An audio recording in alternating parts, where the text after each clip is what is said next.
Was good live? Was good live? Back again. Ooh, I ain't been on YouTube in a while. I'm on Facebook. Check me out on Facebook. But I ain't been on YouTube in a while. I've been giving most of my different content on YouTube. I mean on Facebook rather, excuse me. But join on in. And for the people who come in late, y'all need to hear this tonight. I think this is gonna be from a different perspective. And the truth perspective, what people are scared to say. I know people out here is sensitive on what they should and should not say. I'm gonna say it. I ain't gonna bite my tongue. I ain't gonna hold back tonight because it's plenty of evidence in this case. Yeah, y'all heard it here. Cassie is a 304 at best.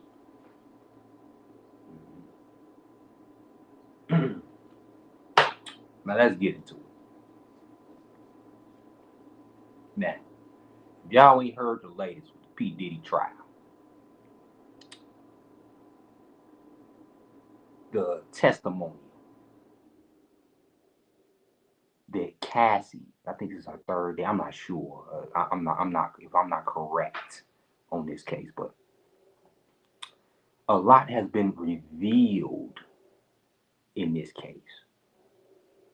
A lot has been revealed that is striking to me. Like I didn't even know this was gonna come up on her side.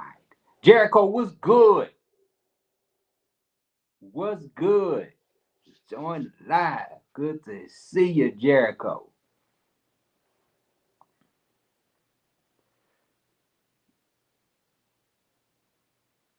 It's some shocking.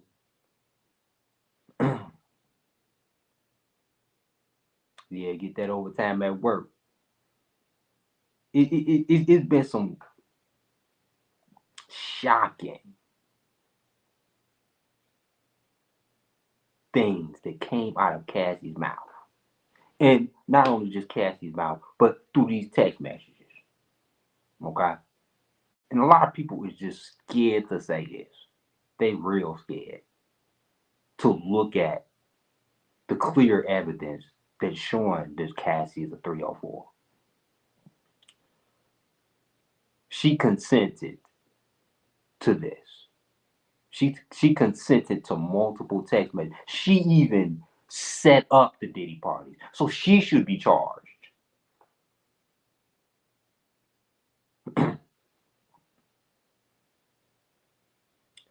She should be charged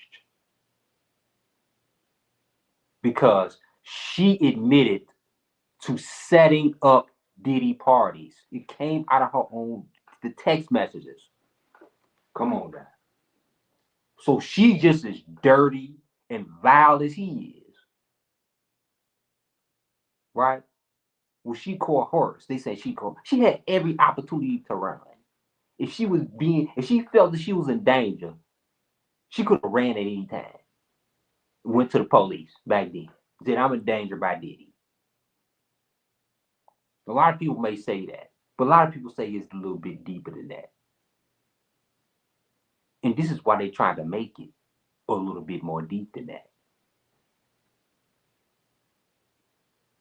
And this is cut and clear that Cassie, even, I mean, we're going to get into the with the husband thing. Her husband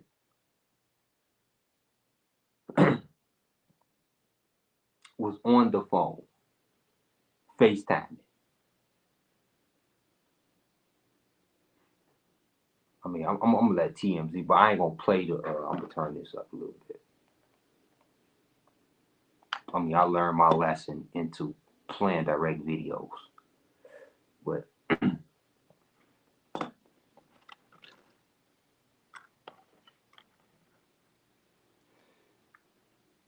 the text messages.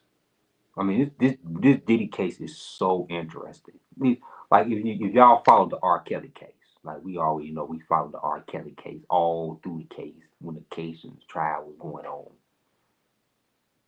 We cut it down and we read the transcript. We did everything.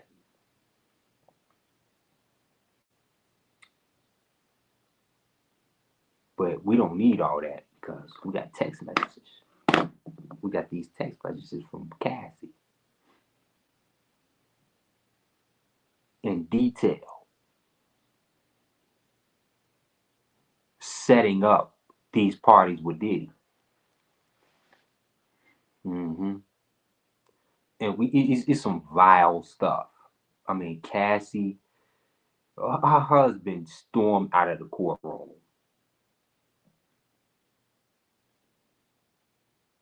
when she heard.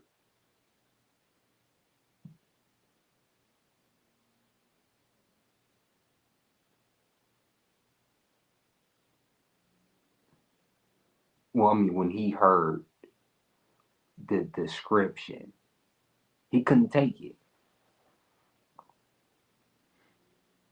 And the reason why I say, why y'all say y'all were like, dang, why you say she a 304 and she would appear to be a victim in this case? So far, you see the evidence. Like, if you follow the case and you see that she was setting up Diddy parties, this is why I convicted her.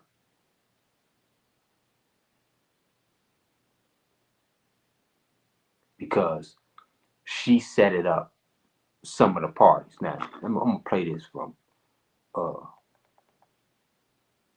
ain't gonna say the name because I might get flagged. Liberty. Oops, let me turn that down.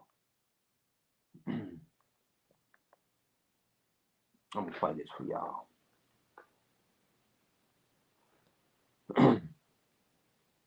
I've been following this case a little bit, but I've been following this case enough to, like, I really don't care about it like I did R. Kelly. You know what I'm saying? But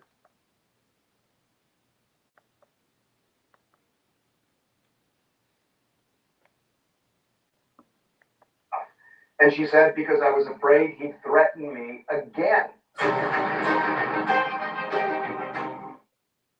Well, if we have to pick a winner this week, clearly the prosecution won.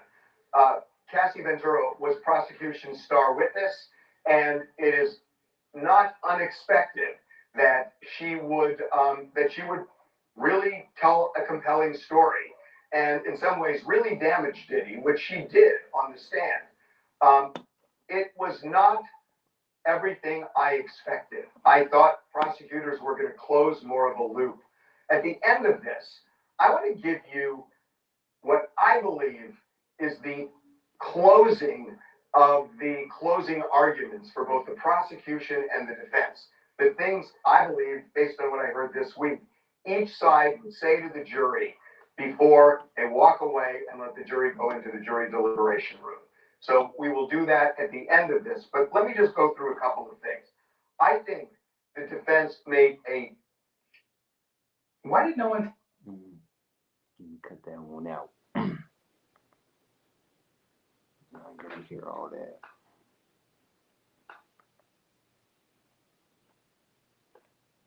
Huge blunder when they talked about Diddy's possible bipolar disorder and talked about him blacking out when he attacked Cassie in the hallway at the Intercontinental Hotel in 2016. I think that was a massive, massive mistake on the defense's part when they cross-examined Cassie. And I say that because 3 or 4 months ago, I interviewed Mark Agnifilo, the lead lawyer in the case. And Mark said what they were going to do was they were going to be harder on Diddy than the prosecution, and saying that the video showed despicable conduct, unforgivable conduct. They were going to go in so hard on Diddy that it would sound like the prosecution was almost weak describing what everybody sees on that screen. That's not what they did here. These are excuses saying that, well, he did it because he was bipolar. He did it because he blacked out. That is a huge, huge mistake. And I think that the defense is going to pay for that, because making an excuse for that video is terrible. Along those lines, I think they also made a big mistake when they showed a text that Cassie had sent the day after the beating. The text was sent from Cassie to Diddy, and it said, "You treated me like a rag doll. What you did to me was awful." Essentially, that's what it said. Well, it sounds like that would hurt Diddy, and it should, and it did. But then they go on to show a couple of days later, she's writing LOL, and that they end up talking about another freak off. This is Stockholm Syndrome. What they are doing is ignoring something that's been around since the 90s, that people who are victims of domestic violence often stay with their abusers because they think it's their fault, they don't know how to get out, and just because Cassie reset and started talking about wanting freak-offs again, I mean, jurors understand this now. This is not a high concept. And to say, well, she was willing to do another freak off, so how bad could the beating have been? Well, they saw how bad the beating is, and yet she went back. I don't know why the defense did that. It just made absolutely no sense to me. So, two major blunders. Now, something the prosecution did today, which I was baffled by the other day, is they closed the loop on a really important thing. That remember that when Cassie was in Cannes with Diddy on a boat, he accused her of stealing drugs and then threatened to release some of the freak off videos with Cassie in it. Then they got in an airplane the next day and they're flying back to New York. And Cassie is sitting there alone. Diddy walks up to her seat, sits down next to her, and shows her the videos and threatens to release them. The next day, they go to dinner. Diddy says, "Do you want to do a freak off?" And Cassie says, "Yes." So the prosecutor said, "Why did you want to do a freak off?" And she said, "Because I was afraid he'd threaten me again." More boxes.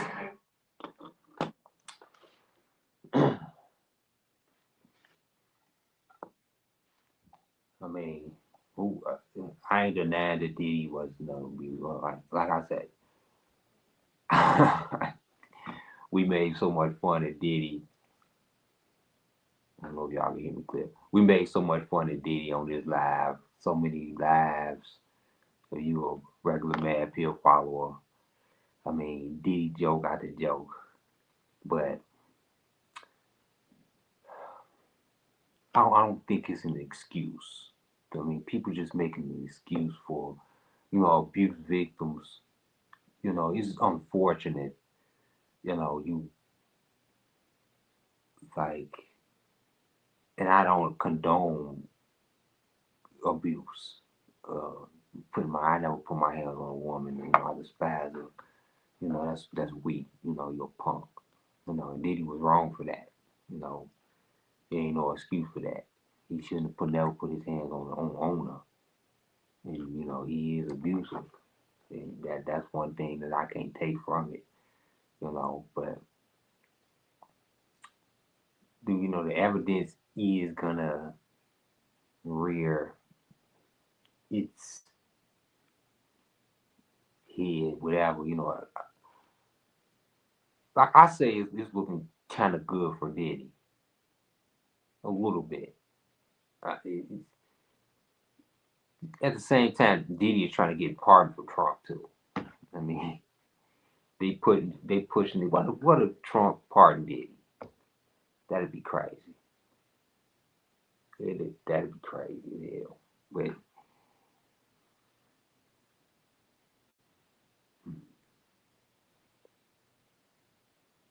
I really post every now and then, on this case with Diddy. I'm really not deep. Like when this case would have bust, I would have went live. I really had been on this case really like that. But uh, if you want to see more details, just look into the details in this case. I mean, it's real interesting. I mean, I got my eyes on it, and so will everybody else. You know, I ain't interested in reading transcripts and court documents, and then I ain't into all that, but I'm just gonna say what's important. I mean, hey, Cassie, I mean, yeah, you just guilty whether you do it or not. I don't care if you was coerced. What if they was, you know, unaliving people, right? Would she be let free? Would she be able to, you know? So you got to look at it that way. What if they was unaliving people? What if Cassie did it? Would she be get that scotch free because she was brainwashed by Diddy and abused by Diddy? I don't think so.